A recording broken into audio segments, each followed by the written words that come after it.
بسم اللہ الرحمن الرحیم۔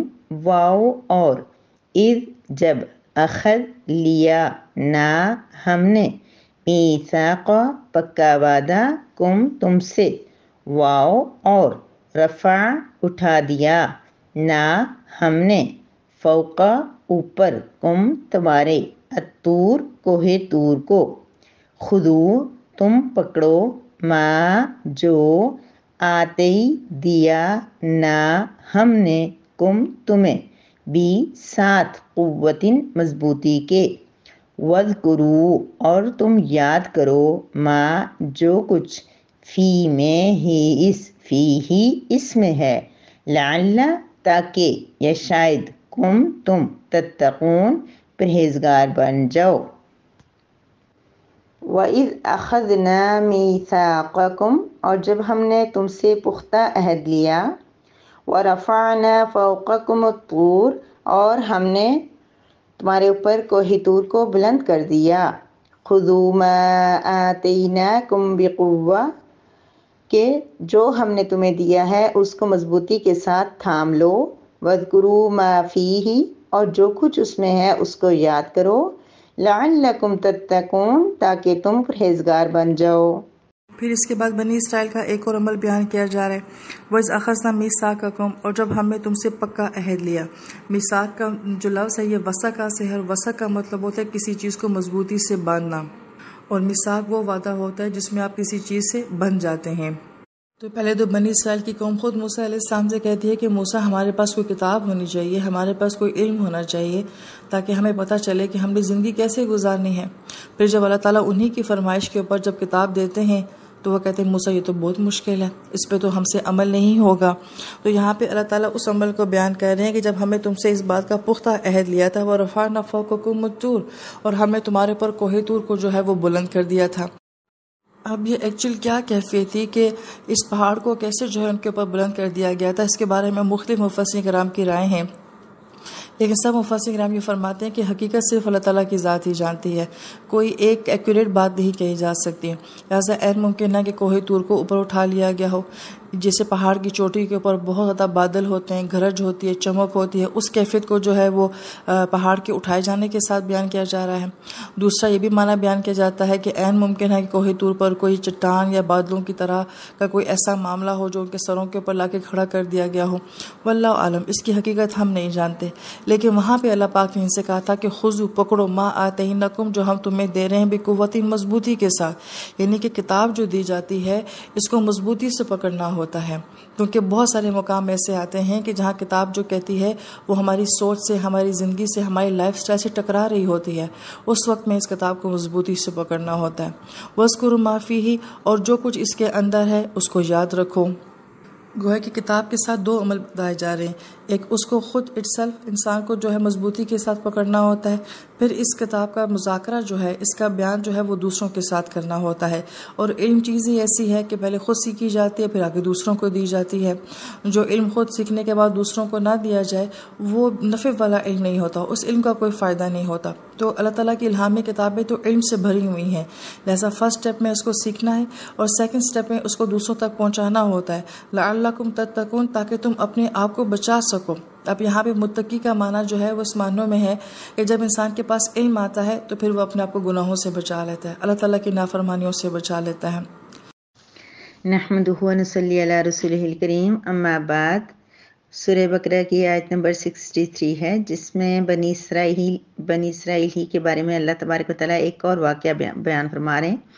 اب آپ دیکھیں کہ ہم لوگ بار بار بنی اسرائیل کو پڑھ رہے ہیں اور ان کے مختلف ایک ایک آیت کے اندر بہت بڑا واقعہ، ہمارے لیے تو ایک آیت ہوتی ہے جس کو کبھی ہمیں یاد کرنا آسان لگتا ہے، کبھی مشکل لگتا ہے، لیکن رب کریم نے جو جن لوگوں کے اوپر گزرا ہے ان کے لیے تو بہت بڑا ہر ایک واقعہ ہوتا ہے، ایک بہت بڑا ایونٹ ہوتا ہے ان کے لیے۔ تو اللہ اور ہر ایک آیت مبارکہ کے اندر، ہر واقعے کے اندر ہمارے لیے بہت بڑی عبرت ہوتی ہے، بہت بڑا سبق ہوتا ہے۔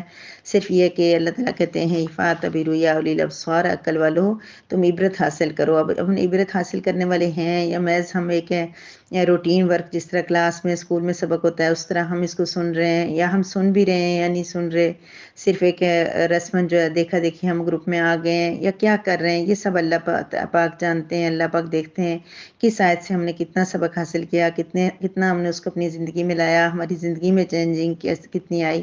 کیونکہ اصل مقصد کیا ہے کہ ہماری زندگیاں تبدیل ہو جائیں.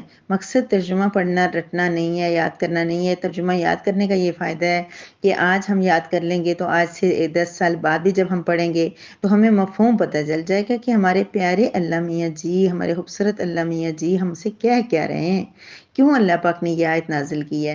تو اللہ تبارک و تعالیٰ اس پہ عمل کی توفیق دیں. اللہ پاک اپنی رضا والے اعمال کرنے کی توفیق دیں اس قرآن کی برکت سے. ہم اس کو اس طرح پڑھنے والے بن جائیں کہ اس کے اندر ہم جو اللہ کا حکم ہماری نظروں کے سامنے سے گزرے، اللہ پاک اس پہ عمل کی توفیق دیں. کچھ آیات ہیں جن کا مجھے کنفرم پتہ ہے کہ میں اس پہ عمل نہیں کرتی. ابھی سے دل خوف میں آیا ہوا ہے، دل کانپ رہا ہے کہ میں ان آیات کو کیسے آپ کو پڑھ کے سناؤں گی.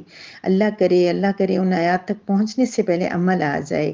پھر بتاتے ہوئے بھی مزہ آتا ہے. کچھ چیزیں ایسی ہوتی ہیں کہ کبھی اللہ پاک کے کرم سے وہ عمل میں ہوتی ہیں، وہ بتاتے ہوئے ایک سکون ہوتا ہے، وہ بتاتے ہوئے ایک عجیب سی اللہ تبارک و تعالیٰ کی طرف سے اس طرح ہوتی ہے کہ بندہ، لیکن جس بات پہ ہم خود ہی عمل نہیں کر رہے، جس کا ہم نے خود اثر نہیں لیا، جس کے لیے ہم خود کوئی کوشش نہیں کر رہے، میں کیسے دوسروں کو کہہ دوں کہ ہم ایسے کریں. تو اللہ پاک ہمیں ہر آیت کے اوپر، ہر آیت جو ہم یہاں اس طریقے سے پڑھیں یا کہیں اور سے پڑھیں، ہم لوگ اس پہ عمل کرنے والے بن جائیں. یہ ہماری زندگی کا مقصد، ہمارا جو ہے ساری کوشش کا لب لباب یہ ہے کہ ہم اس قرآن کے مطابق زندگیاں گزار دیں. زندگیاں گزارنے کے لیے کیا کرنا ہوگا؟ سب سے پہلے تو یہ کہ ہمیں سننا پڑے گا. قرآن سنیں گے تو اللہ پاک عمل کی توفیق ڈال دیں گے. دیکھیں ایک پتھر ہوتا ہے، پتھر کے اوپر بھی بار بار پانی گرے، بار بار آپ نے کشمیر میں اور مختلف جگہوں پہ ایسے پتھر دیکھے ہوں گے کہ جن کے اوپر بار بار پانی گرنے سے وہ پتھروں کے اندر جو وہ عجیب سی یعنی کہ سوراخ ٹائپ سے ہو جاتے ہیں، خراب ہو جاتے ہیں پتھر. یعنی کہ بار بار ایک بات کریں گے، جب ذکر کریں گے اللہ کا، اللہ کے قرآن کو پڑھیں گے تو کیسے ہو سکتا ہے کہ قرآن ہمارے اوپر اثر نہ کرے. ہاں کبھی کم ہوگا، کبھی زیادہ ہوگا، کبھی شروع میں کم ہوگا، آہستہ آہستہ بڑھے گا، لیکن یہ قرآن اپنا اثر دکھائے گا. اس میں چینجنگ آئے گی، فرق آئے گا. بس ہمارے اندر نیت ہونی چاہیے، ارادہ ہونا چاہیے، اپنے رب کے کلام کو کے ساتھ محبت ہونی چاہیے. تجسس، کچھ بہنیں ہیں ان کے اندر ایسا ہے کہ ذرا سا سبق لیٹ ہو تو میسیج آ جاتا ہے کہ ابھی تک سبق نہیں آیا. تو انتظار ہو کہ سبق آ گیا ہے، وقت نکالو. یہ 15 منٹ 18 منٹ کا تھوڑا لمبا ہو گیا تھا، تو یہ میسیج کیوں نہیں آ رہی؟ کب پورا ہوگا؟ کب ہم لوگ اس سبق کو دہرائیں گے؟ کب ہم سنائیں گے؟ کب ہم یاد کریں گے؟ تو کب ہم اس کو زندگیوں میں لے کے آئیں گے؟ تو بہرحال اس آیت مبارکہ کے اندر اللہ تبارک و تعالیٰ وہ واقعہ بتا رہے ہیں.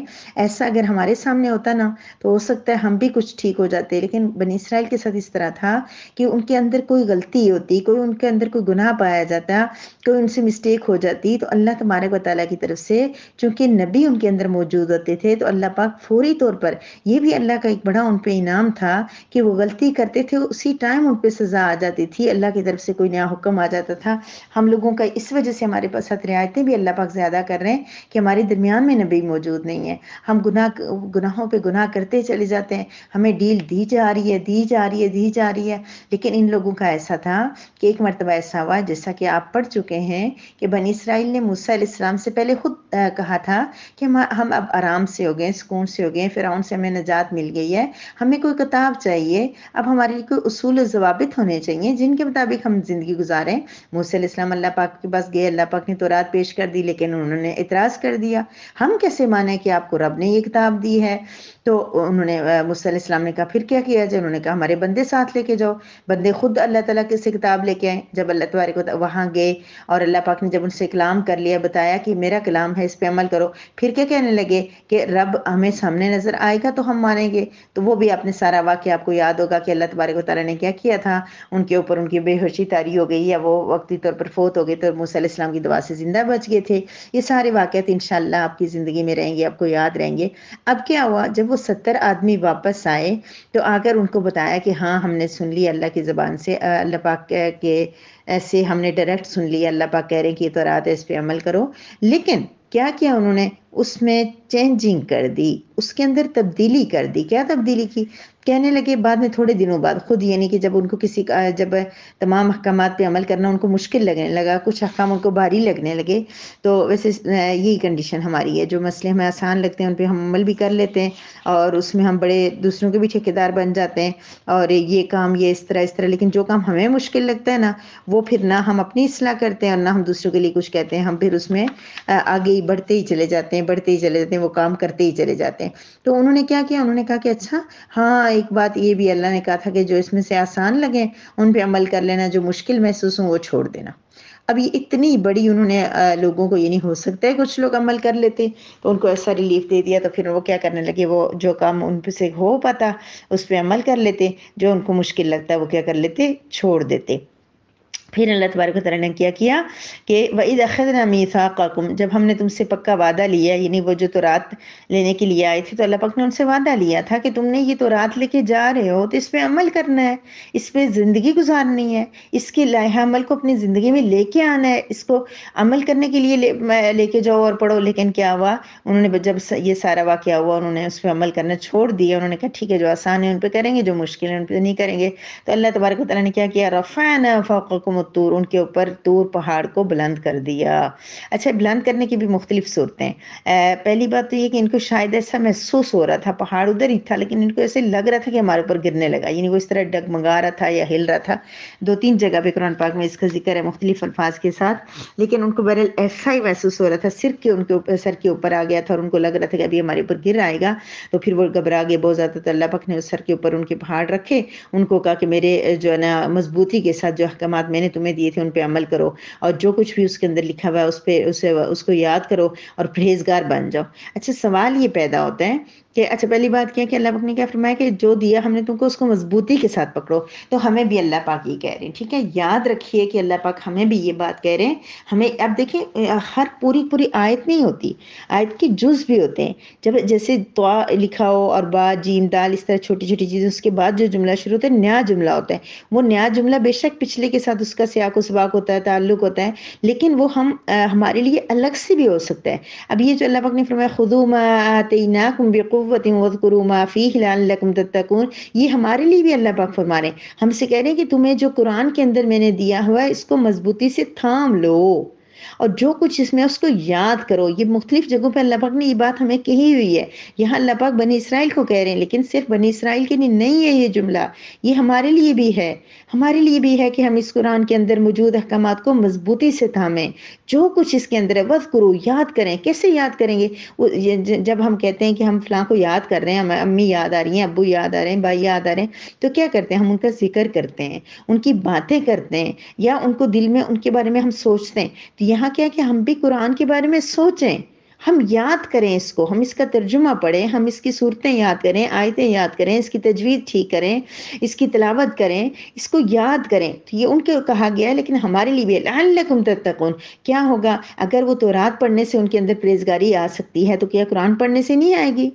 پھر قرآن پڑھنے سے بھی ہمارے اندر لعلکم تتقون، جیسے اللہ پاک نے روزوں کے لیے فرمایا تھا نا کہ کتب علیکم الصیام، یہ روزے تم پہ فرض کر دیے گئے ہیں تم سے پہلے لوگوں پر بھی، تاکہ تم پرہیزگار بن جاؤ۔ اور یہاں اللہ کیا کہہ رہے ہیں کہ ہمیں کہہ رہے ہیں کہ تم قرآن جو ہم نے تمہیں دیا اس کو مضبوطی سے تھامو اور یاد کرو جو اس میں ہے، اور تاکہ تم پرہیزگار بنو۔ گویا کہ قرآن پڑھنے کا تعلق، قرآن سمجھنے کا تعلق، قرآن کی تلاوت کرنے کا تعلق، قرآن کی تجوید سیکھنے کا تعلق تقوی سے ہے، پرہیزگاری سے ہے۔ کیوں کہ جب اس کتاب کو پڑھیں گے تو اس کے اندر موجود اللہ پاک جب ہمیں 29 اور 30 پارے تک اللہ پاک آپ کو اس میں بھی لے جائے، اور یہ تو کیوں ہم انتظار کریں 25 سال کا، کیوں ہم اتنا انتظار کریں گے کہ اس گروپ میں ہم پہنچیں گے؟ آپ میں سے جو بین پڑھ سکتی ہے وہ آپ آن لائن ٹیچنگ کا انتظام کریں اپنے لیے، ایک اچھی سی ٹیچر اویلیبل ہے، ٹیچرز بالکل بہت تھوڑی سی پاکستانی طالبات کے لیے 4000 5000 2500 3000 میں وہ پڑھانے کے لیے تیار ہیں۔ ترجمے کے لیے مناسب نہیں ہے کہ 3 سے کم دیں، اس کے لیے وقت لگتا ہے، محنت لگتی ہے، کوشش لگتی ہے، اس کا اجر تو اللہ کی ذات دے سکتی ہے، لیکن آپ کسی کو اپنے لیے ٹیچر ارینج کر سکتے ہیں۔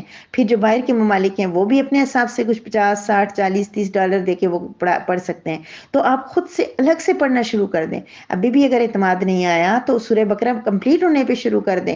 میری کچھ بہنیں ایسی ہیں جو ڈائریکٹ پڑھ رہی ہیں، اور باقی وہ یہاں گروپ میں بھی پڑھتی ہیں، گروپ میں ڈیٹیل میں سمجھتی ہیں سب کچھ، لیکن الگ سے ترجمہ سنا رہی ہیں اپنے حساب سے، 2 پارے 3 پارے ہو گئے، کسی کے کتنے پارے ہو گئے۔ تو یہ نہیں کہ الگ سے اپنا قرآن پڑھیں تاکہ 29 30 پارے تک جلدی سے پہنچ جائیں۔ پتہ نہیں ہمارے پاس کتنی زندگی ہے، پتہ نہیں اگلا رمضان ہمارے پاس ہوگا کہ نہیں ہوگا، پتہ نہیں ہم کتنے دن زندہ رہیں گے۔ تو پھر ہم خود پڑھیں اور وہاں جائیں اور دیکھیں کہ 29 اور 30 پارے میں کتنا اللہ پاک ڈرا رہے ہیں، کس قدر اللہ پاک ڈرا رہے ہیں۔ بات لمبی ہو گئی، تو اللہ پاک نے جب یہ فرمایا تو سوال یہ پیدا ہوتا ہے کہ کیا دین میں اتنی سختی ہوتی ہے کہ ان کو پہاڑ اوپر مسلط کر کے کہا گیا کہ تم مضبوطی سے پکڑو، عمل کرو، پھر وہ مانے، اس طرح ہوتا ہے؟ تو قرآن میں ایک آیت ہے لا اکراہ فی الدین، دین میں سختی نہیں ہے، اس کا کیا مطلب ہے؟ تو اس کا مطلب یہ ہے کہ دین پہ عمل، دین کو قبول کرنے میں سختی نہیں ہے۔ ہم کسی کو یہ نہیں کہہ سکتے کہ میں تمہیں پستول رکھ کے کہ تم مسلمان ہو جاؤ۔ ہم ہر انسان کو دعوت دینے کے مکلف ہیں۔ نبی کریم صلی اللہ علیہ وسلم بھی کسی کو زبردستی مسلمان نہیں کرتے تھے، اور نہ ہی دیکھیں اسلامی جو قانون ہے، اسلامی ملک ہے، ان کے اندر کافر کی سزا جو وہ قتل نہیں ہے۔ ہم کسی کافر کو صرف اس وجہ سے کہ وہ کافر ہے قتل نہیں کر سکتے، لیکن کیا ہے کہ جو شخص مسلمان ہو کہ اگر کوئی باغی ہو تو وہ مرتد ہوتا ہے، دین سے بگڑ جائے، دین سے ہٹ جائے تو اس کو قتل، مرتد کی سزا قتل ہے، کافر کی سزا قتل نہیں ہے۔ اسی طریقے سے زانی اور چور اور ہر ایک کی سزائیں مقرر ہے۔ کیوں؟ کہ جب اسلام قبول کر لیا تو پھر اس کے مطابق زندگی بھی گزارنی ہے ہمیں، قرآن کے مطابق، احکامات کے مطابق زندگی گزارنی ہے۔ اگر عمل نہیں کریں گے تو ہمارے پر سختی کی جا سکتی ہے، مسلمان پر عمل کرنے کے لیے سختی کی جا سکتی ہے، ٹھیک ہے؟ اسلام قبول کرنے کے لیے سختی نہیں کی جا سکتی، لیکن اسلام قبول کرنے کے بعد اس کے ضوابط، اس کے اصول، اس کے طریقے کے مطابق زندگی گزارنا ضروری ہے۔ امید آپ کو میری بات سمجھ میں آ گئی ہوگی۔ وآخر دعوانا ان الحمد للہ رب العالمین۔